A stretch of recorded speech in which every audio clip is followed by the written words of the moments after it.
Today we are going to be looking at assessment and planning, and we will be looking at how you do this every single day within your job role. First of all, I just wanted to remind you again that it's important that you do not copy from this presentation. This is for informational purposes only. I can always say, please ensure where possible, give examples. Show me through practical work where you have completed assessments for children and young people, maybe it's even planning as well. This is one of the easiest units to actually use practical evidence as answers for these questions. Let's delve into it a little bit more. So the first question we're going to look at is explain the purpose of assessment and planning with children and young people in residential childcare.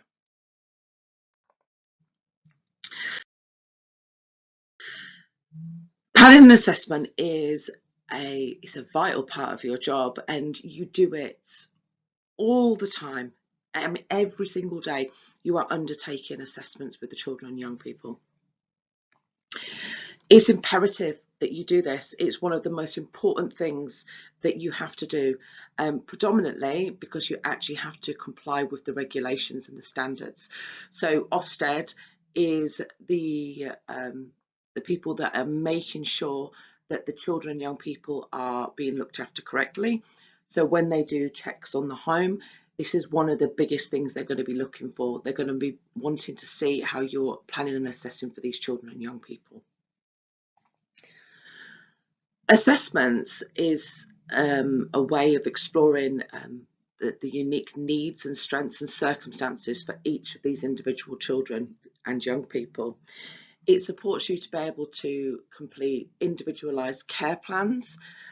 These care plans, as you well know, will evidence the child's health, their education, their behaviours, their background, and all of the assessments that you complete will support the writing of these care plans.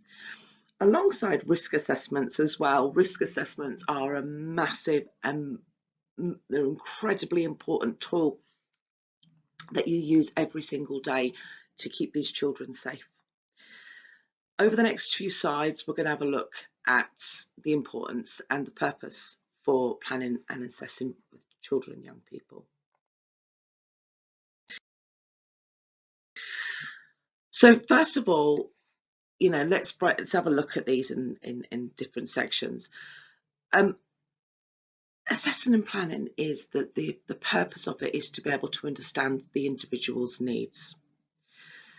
It allows you to be able to offer that unique and individualized personal plan. We all know that every single child, everybody, in fact, everybody, even us as adults, but every child that you will come across will be different. There will be no two children the same. Therefore, it's really, really important to complete frequent assessments. It's really important as well when you're completing these assessments that the children are involved. It's really important to have their voices heard, their wishes and feelings. The reason why is because you're able to get them to engage with their own plans then. You know that all children do not like being told what to do. Therefore, it's been proven that if you engage them in making these choices and setting themselves, as you can see, goals and targets, they're more likely to actually achieve these. As I said before, it supports the individual care plans. It also, like I said, supports being able to assess risks for each individual young person. Again, it's individualized. Every single child is different. Every single child has different risks. So that is why you complete these risk assessments and these assessments on a daily basis with the children, because you need to be able to work out what's going to work best for the child. And as you well know, these are reviewed all of the time. We have to look and review them all the time.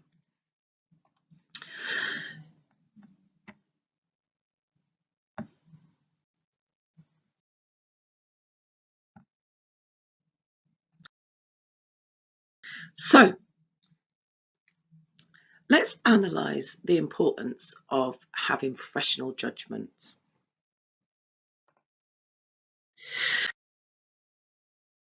Professional judgment is an integral part of planning and assessment. It enables practitioners to be able to navigate complexity of the individual cases and ensuring that they're able to make informed decisions and provide that personalised touch to each of their young people's plans. So what is assessment? So assessment is associated with evaluation and judgment. Residential childcare workers must consider all of the information available, such as the family situations, the behavioural traits of the child, the history of abuse, their education, and so on and so forth. This has to all be included when you're completing assessments. Let's break this down a little bit more. So I know that when you are in residential care, one of the most important jobs that you have to do is you have to undertake key working sessions with the children and young people. Key works are a really, really, really big way of completing assessments whilst including the child's voice as well. Every single day you complete the daily diaries or the daily logs for the child or young person, so highlighting what they did that day, if they attended education, what mood they were in. This is a massive part of assessment again. For example, when you're completing out the daily logs or the daily diaries, whichever you call it, your young person may have perhaps an upcoming family contact planned. And it'll be through these logs that you will be able to identify changes in behaviours. And if there is a dramatic shift or even a noticeable shift in behaviours as the days become closer to the family contact, you are able to then provide some form of assessment to recognise that maybe that child is feeling a little uneasy, a little frightened, overexcited. It could be an array of emotions. But the daily logs, the daily diaries is a way of being able to pick up those little telltale signs. Key working sessions are exactly the same as well. You'll use those to be able to see how the young person is feeling. So let's have a look at planning. Planning again is a massive factor that you do every single day. Sometimes you probably don't even realise you're doing it. But if you look at it from handover's point of view, straight away, when you're being handed over to the next day, and even if you're in outreach as well, you have to do this planning and assessing between all of your team that collaborate and work with those children, young people. So planning is a process of making plans. There are usually specific and would include planning and setting goals and targets for the young person or the child. It is good to set a timescale because it means that it's more realistic and it's more achievable. Let's have a look and let's think about, what do you do in your job? Probably I would say on a weekly basis that is an evidence of a really good planning. Now, I'm making the assumption that a lot of you within residential care would be completing weekly planners or activity planners for the children and young people. When we used to complete them, it was very much, it would identify when the child or young person was in education, whether they had upcoming health appointments, whether they had family contact, whether they had any clubs or activities they wanted to go to. This is a really, really good way of looking at a daily or a weekly planning. Handovers is where you will identify the planning. So daily planning will be handed over and you'll have an understanding of what will be happening throughout the day. But let's have a look at it a little bit more deeper. What about long-term planning? Children who have come into care or are at the brink of care, they need to know what's going on, what's happening next. When you're working with children in the community and in the outreach, you are working and you are assessing it and you're planning, and your job predominantly is to prevent them from coming into residential childcare. But realistically, when you're working closely with those children, they want to know what's happening, what's going to happen. Therefore, you will plan with them and make them aware. What is the long-term plan? Well, this is what we're going to do. We're going to aim to get you into education. We're going to aim to do this. We're going to aim to do that. When we've reached our targets, then we'll review the situation and look what needs to be achieved next. When you're in residential childcare, they need to know what's happening. Are they going back to mum and dad? Are they going to be going into semi-independence? Are they going to be staying at that placement? Are they going into foster placement? What's happening next? We do looked after child reviews, looked after care, looked after children's reviews on a 6-monthly basis. We have strategy meetings. We have sometimes emergency strategy meetings. We sometimes have PEP meetings. All of these meetings and all of these are around planning for the individual child and young person. It's about setting achievable and measurable targets and letting the child know and be involved with their life, their plan, and what's going to happen in the future, or what we plan or they plan to happen in the future.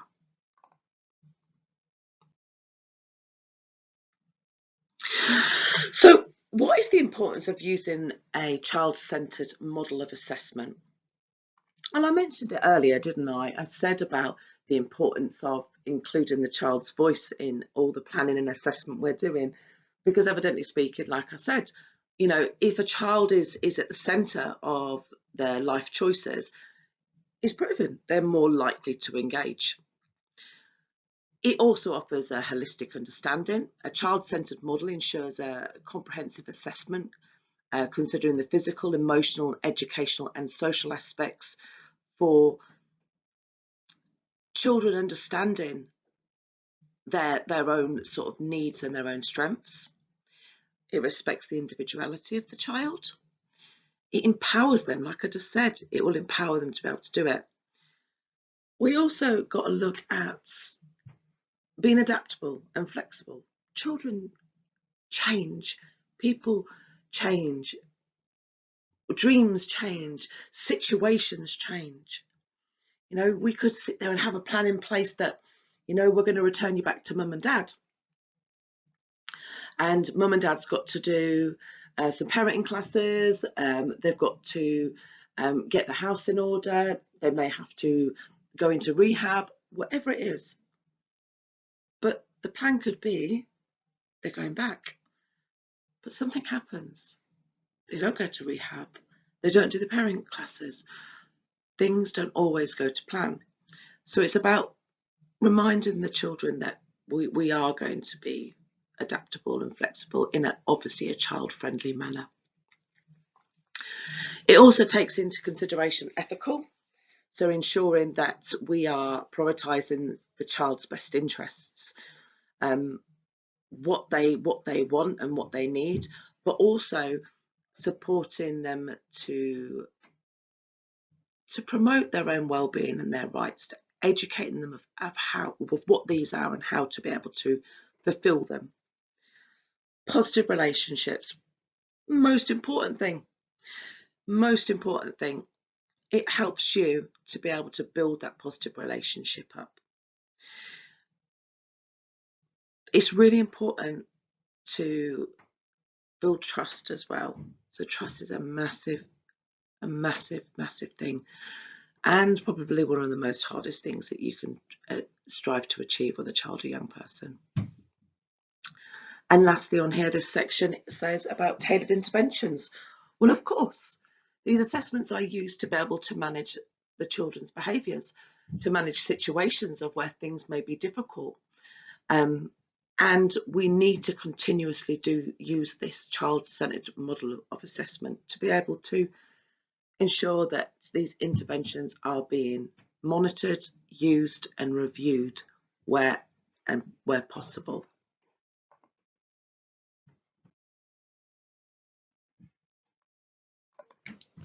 So let's have a look at the next question. It says, describe assessment frameworks you use in the work setting and evaluate its holistic features. Consider different people you need to work with for a holistic approach to plan for children and young people.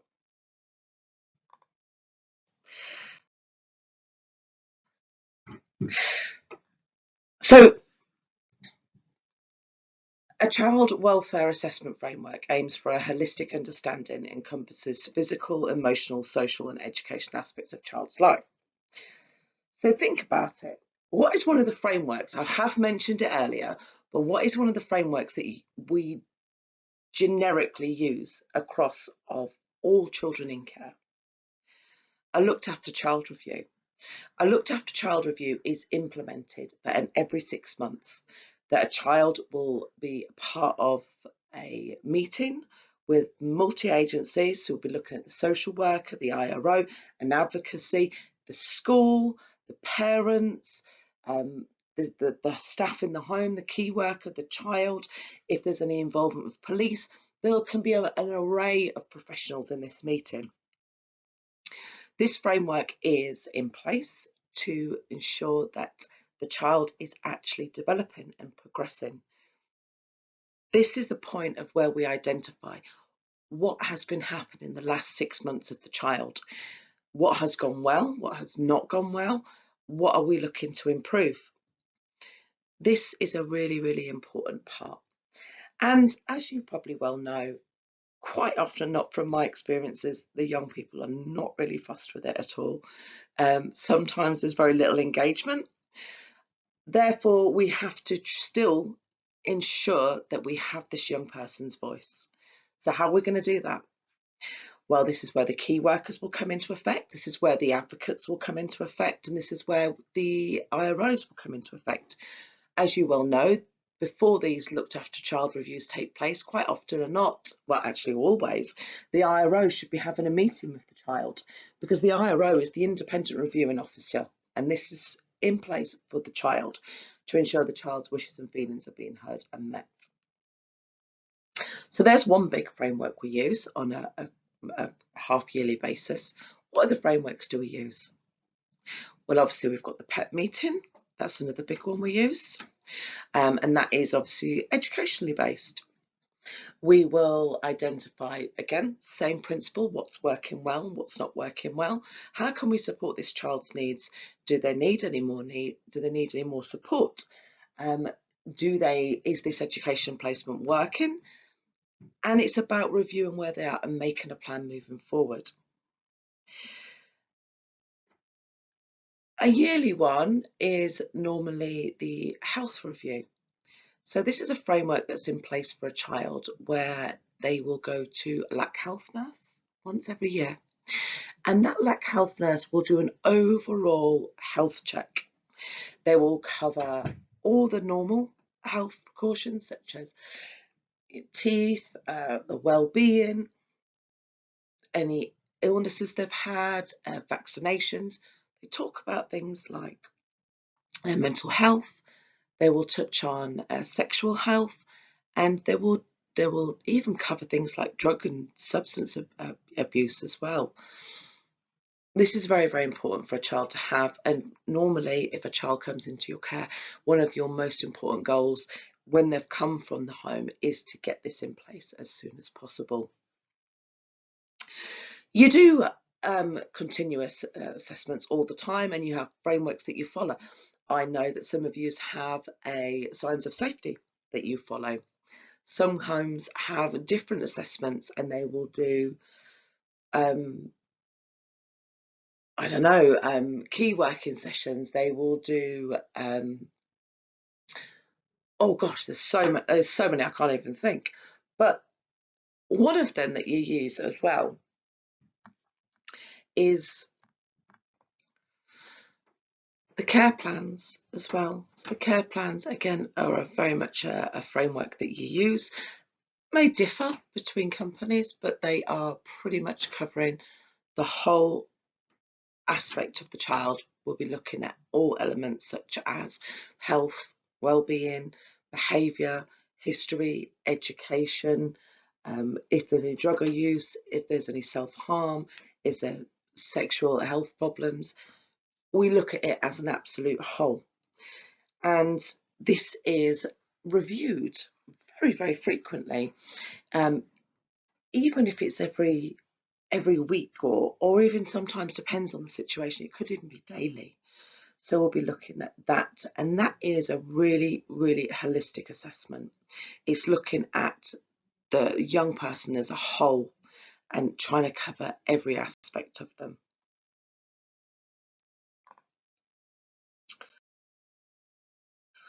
So what are the legal requirements in place for planning and recording assessments and for information sharing?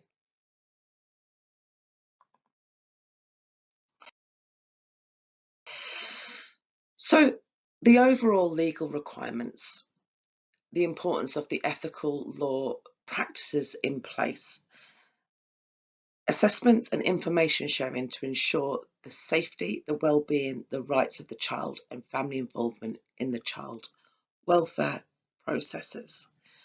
So what do we have to adhere to? Well, we have to ensure that the children's rights is being followed and we are incorporating them at every aspect. Data protection laws, obviously, we've got to look at ensuring we are not in breach of GDPR. We have to look at, obviously, confidentiality. We have to adhere to confidentiality. It's a needs to know basis. And we are following the confidentiality legislations as well. We have to have consent.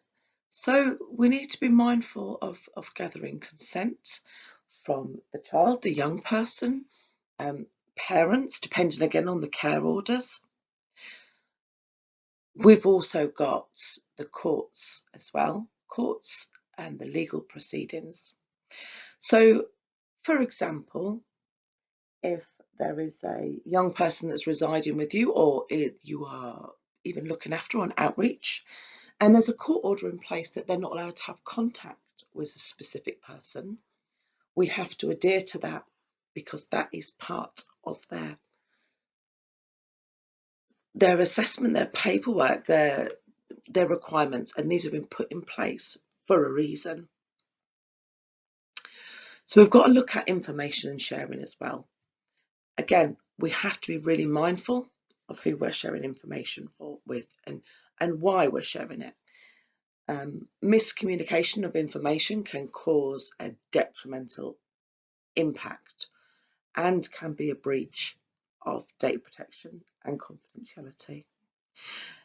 And recording of everything. I said before, and I will probably say it again, if it's not recorded, if it's not written down, it didn't happen.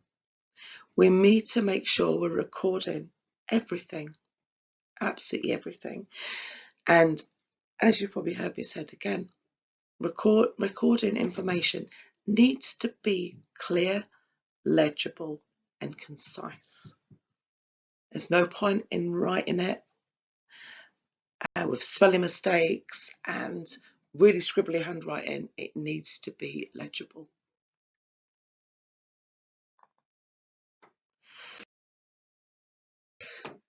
So how might these look in your policies and procedures? So we've got written permission that should be obtained. So in an instance, the social worker might have to give you written permission, or if it's a child with a Section 20 care order, so therefore the parents still have legal guardianship over their children, you might have to get written permission of them. Quite often not, children you'll come across will ask for a multitude of things, but we do need to get consent. We need to be communicating with parents and carers. especially when it comes to getting the consent, like I said. But also as well, we need to process who is entitled to have access of the child and young person's information. So I mentioned earlier about obviously courts being put in place. So the courts will determine who has the legal guardianship for the child or young person. If a child is, like I said before, on a Section 20 care order, the parents will predominantly have a guardianship order over the child. If their child is in a Section 31, it will be a full care order. So therefore, the social worker will predominantly have more guardianship or consent over the child. One of the procedures that you have to follow on a daily basis is obviously confidentiality. So think about how that looks within your job role. You will probably have to ensure that everything confidentially is locked away in locked cabinets. I know there's a lot of online systems that are used these days, but they will be password protected, they will be timed out, and there will be as probably disciplinaries if you allow somebody to have access to confidential information. You will have to notify as well. Part of your policies and procedures will be to notify professionals if there's any safeguarding concerns. For example, if a young person went missing from care or there was an injury, your policies and procedures would require you to notify professionals. If there was an allegation, who else would you have to notify? You might have to notify LADO as well, especially if there was an adult involved. So again, think about yours. I'm giving you examples of knowledge that I have, but think about yours. What are your procedures in your home? How might they look? Think about your day-to-day running of your home or your day-to-day running of your outreach program. Think about that and how might that look?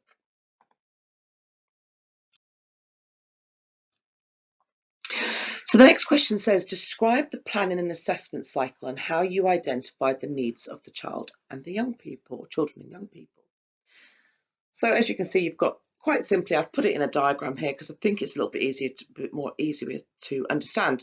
So this is how it should look. Child's in the centre. They are the centre, the focal point of everything. We will do observations. We will do assessment and we will do planning. So you've got your observation. What next? Look, listen, note. So you're observing a child, young person, you see a behaviour happen. You know, this is a really good opportunity to use an example. For example, you could say, young person came back from school one day. They seemed a little bit frustrated. They walked in, they didn't greet me as normal, and they went straight to their bedroom. That's an observation. So we need to analyse that. So what happened? What are they not telling us? Something's different there. We need to sort of delve a little bit deeper. So we're going to look at that situation and we're going to figure out what we're going to do next. So we're going to look at, it says here, the experiences, the opportunities, the learning, the environment, resources, routines, practitioner's role. So that's a few words broken down. But we're going to have a look and we're going to see, right, so normally the child comes back, they're normally in a quite happy mood, they drop the bag down, they go in the kitchen, they make themselves a drink, they chat a little bit about what happened at school, and then they'll go and get changed out of their school uniform and then probably want a game for a little bit. That hasn't happened this time. So something's telling you that it is different. So what we're going to do? Well, dependent again on the individual of the child, Depends on how you're going to respond. You may want to go talk to them. You may want to offer to take them out for a drive. You may want to just give them a bit of time. But it's things like this. This is the procedure we use to be able to gather this information, to be able to support them. And this is where we use the reflective practice. So in an instance where this is the first time that's happened, this is where we'll learn from when we perhaps think, oh, let's go and talk to them. And then they slam the door in your face and they tell you to go away in obviously lovely words. You've learnt, right, well, next time we need to give them a little bit of space. But you see the everyday occurrences that you do.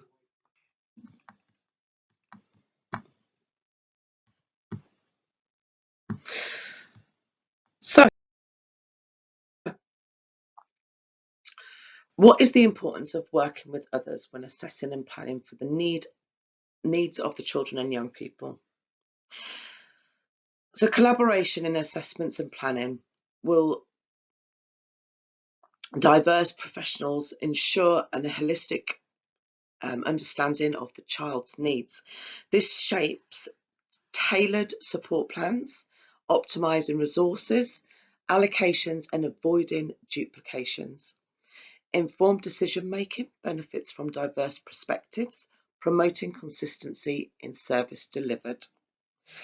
Involving families, empowering them in decision making, fostering a holistic child development, and building trust among professionals for the child's welfare. So it's going to give us a comprehensive insight. It's going to give us a holistic development, a holistic approach, informed decision making, specialist knowledge, communication and consistencies, tailored interventions, empowerments, effective resources, and building trust and rapport. So if you are working with a multi-agency to support the needs of the child, this means that you are able to offer a very detailed, personalised plan for the child. For example, you will have a young person in your care. You may need additional support. For example, they may need mental health support. They may need to be having a CAMS assessment. They may need to have more of a educational support. So they may need an EHCP. So therefore you will seek the professionals within education to be able to deliver this EHCP, which is an educational healthcare plan, which will support the child to be able to engage with education. They'll identify strengths and weaknesses and strategies to be able to ensure that that child progresses well within education. You may have to work with the police. There may be situations where the children are going missing regularly. We may have to put strategies in place using the police to try and keep the child safe. This will be may be a regular occurrence in your house. They may have to go back to courts. You may have to put doors orders in place. So a deprivation of liberty order to keep the child safe. You may have to work with doctors. You may have to work with nurses. You will work with an array of professionals. And the idea behind it is when you are working in this holistic approach, it's ensuring that every single need is possibly met for that child. It will allow the child the opportunity to develop and thrive. There's no shame in ever recognising that something is beyond your expertise. In fact, that's a very, very professional, in my opinion anyway, it's a very professional approach to recognising, do you know, this is beyond my expertise. Let's seek some other professional advice. It's a very, very important part of your role. So just keep all of this in mind. And again, if you've got a really good example of this, write it down. Tell me about it.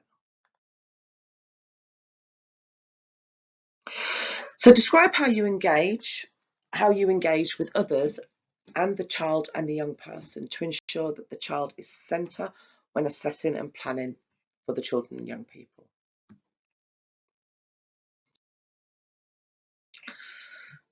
So let's have a look at different types of method of engagements you might need to look. So I've spoken about all the big ones like the LAC review and the PEP meetings and so on and so forth. So what methods of engagement could you use to ensure that a child is central when assessing and planning is taking place? So we've got active listening. It's a really important one, and listening from the child's perspective as well. As adults, we quite often try and differentiate what a child is saying, but you have to listen. So using an appropriate location or venue is really important. How many times do you find that taking a young person out for a drive is really, really effective? They're more likely to communicate with you because they've not got that face-to-face stress on contact of having someone staring at you expecting some sort of answers. That sort of environment actually can be really quite uncomfortable for children and young people. You've got to remember that you are, even if you've been caring them for a year or two, you are still strangers to them. You're never going to be the same person as their mum and their dad. You are strangers. So it can be quite intimidating. You could get them to write it. Go and write down, tell me what you want. Tell me what you feel if you don't want to talk about it. You could get them to draw pictures, or they may even draw pictures and you'll be able to sort of figure out what it is they're saying through pictures. You've obviously got play. Play is a very, very good way of engaging children. I would say it's really effective for the younger children, but I would probably hazard a guess that quite a few of you have probably experienced that it actually works for the teenagers as well, especially those who have been through trauma as a younger child. And we've also put on here as well that encouraging the child or young person to be involved in the setting of the ground rules. If they have chosen and agreed these, they are more likely, like I said before, they're more inclined to follow them. So by incorporating these strategies, you are evidently offering a child-centred approach. You probably may even have more that you can think of. I've just gone for the basics. So what are the boundaries of your own role and responsibilities with assessment and planning? So I want you to think about your own job role and how you will complete assessments for children and young people. I've put some keywords on there like key works, record of conversations, young people's meetings. So what I want you to be doing is I want you to be writing down how you work with the young people, what you personally do to support them when it comes to assessing. I've put a few examples up here. We need to be looking at collaborative partnership working. We need to be looking at culturally sensitive. We need to be identifying where you're developing yourself and obviously adhering to that confidentiality. You are responsible for all of those when you are assessing and planning for a child and young person. So when you're writing this example of practice, ensure you incorporate some of these qualities within your written assessment.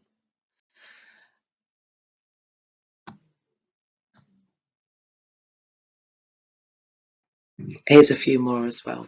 So you've got legal and ethical guidelines, documentation, recording. I always say, where possible, always add how you documented, whatever you're telling me, whatever story you're telling me, or example you're giving me, always ensure you're documenting and recording and reporting, because that's what you have to do. Obviously, you're doing a child-centered approach, and a professional scope as well. So that's just some more responsibilities you will be following. So describe the importance of reviewing and updating plans. As we well know, regularly reviewing plans is essential to adapt and change the needs, monitoring progress, ensuring accountability, align with the goals, maintain legal compliance, fostering a collaborative decision making, enhancing communication and preventing any further issues. These reviews enable adjustments. It celebrates achievements, holds practitioners accountable, aligns plans with evolving goals, and obviously you're complying with the regulations. So in a nutshell, it supports consistency, it supports that holistic approach, and it supports positive outcomes. That's what we need. We need to keep these plans fresh, relevant, up to date. That's our job. If you have identified something, let's use a very simple example. If you have been working with a young person and you have identified that, or you have as a team identified that the young person will not sit at the table for dinner. I'm just using an example here. They won't sit the young person won't sit at the table for dinner. You encourage them to have this sort of like family environment, sitting down for dinner at the table, but they will not do it. And you discover one day that you used a playful strategy of sitting at the head of the table. You said, right, we're going to play kings and queens. Obviously I'm making this up, but whoever's the king is going to sit at the head of the table. And you say to the young person, I'd like you to be the king of the table today. Please sit down at this table and you can be the king. And they sit down at the table. Well, that's worked, hasn't it? You've achieved something. Now, was it a one-off? Well, we don't know, do we? So what we're going to do is we're going to log that and say we got the young person to sit at the table to have dinner with us in this this group environment. And what we did was we played with them. So let's have a look, see if it works again. And you'll try and do it again. You'll encourage the next shift to try and do it again. Play with the child, see if this works. So that simple, very, very, probably not a very great example, but a very simple example shows you something very simple that you've done could actually be a way of making that child feel comfortable with sitting down with everybody. And it could be that you've found a strategy that helps that child come and sit with you at the dinner table. So therefore, you review it and you share it. So a year down the road, will that be relevant anymore? Probably not. A year down the road, the child's going to be a year older. The child's going to be a year more comfortable with you. The child's going to have a lot more confidence, a lot more self-esteem. So does that need to be in their care plan anymore? No, it doesn't. It's not relevant anymore. So we can remove that. So this is the importance of reviewing and updating the plans. It's about keeping what's in there which is relevant and ensuring that we are notifying and collaborating when things, even something small, works well. Because you're, like at the bottom there, you are there to support positive outcomes. That's your job.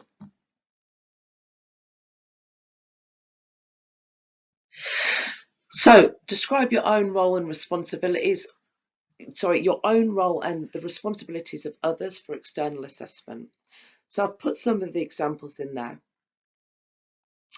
I want you to obviously tell me your role and what your responsibility is. So if you're a key worker, are you responsible for completing the key works for the young person?